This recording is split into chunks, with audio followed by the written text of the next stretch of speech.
నక్సల్బరీ ఉద్యమం.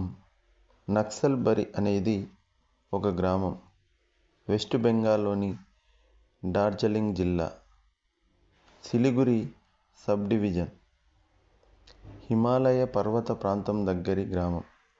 ఆ గ్రామంలో అధిక జనాభా సంతాల్ తెగకు చెందిన గిరిజనులు. వీరి వృత్తి వ్యవసాయం.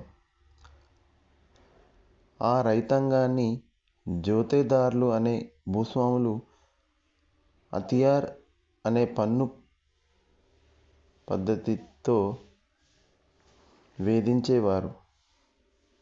దీనికి వ్యతిరేకంగా 1967 మార్చి 3న ఆ రైతాంగం చైతన్యంతో తిరగబడ్డారు.